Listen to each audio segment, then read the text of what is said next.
நம்ம தேங்காய் விளையிற பூமியில் தங்கத்தை விளைய வைக்க போகிறோங்க. ஆமாங்க, நம்ம தங்கம்னு சொல்கிறது இந்த கருப்பு தங்கத்தை தான்.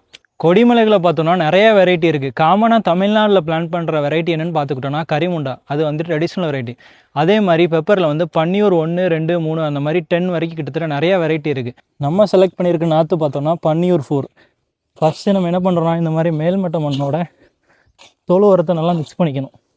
அதுக்கப்புறமா நம்ம வேப்ப முன்னாக்கு எடுத்துருக்கோம், அதே இந்த மாதிரி நல்லா மிக்ஸ் பண்ணிக்கணும். அதுக்கப்புறம் நம்ம தோண்டி வச்சிருக்க குழியில் அள்ளி போட்டுற வேண்டியதான். இந்த மாதிரி கவர்லேருந்து கிழிக்கிற போது முடிஞ்ச அளவுக்கு இந்த மாதிரி டேமேஜ் ஆகாமல் எடுத்துக்கோங்க, அது ரொம்ப ரொம்ப முக்கியம். இது நம்ம மண்ணுக்கு சூட் ஆகுதான்னு சொல்லிட்டு நம்ம டெஸ்ட் பண்ணுறதுக்காக தான் நம்ம வாங்கி நடவு பண்ணியிருக்கோம்.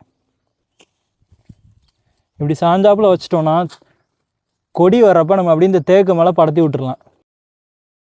இதை மாதிரி நம்ம தென்னந்தோப்புக்குள்ள நம்ம ஊடு பயிராக வேறு பயிரை வைக்கிறப்ப நம்ம ஒரு சோர்ஸ் ஆஃப் இன்கம் தவிர்த்து மல்டிபிள் சோர்ஸ் ஆஃப் இன்கம் வந்து ஜென்ரேட் பண்ணலாம். இதை மாதிரி இன்னொரு மல்டி கிராப்பிங் வீடியோவில் சந்திக்கலாம். Until then tata.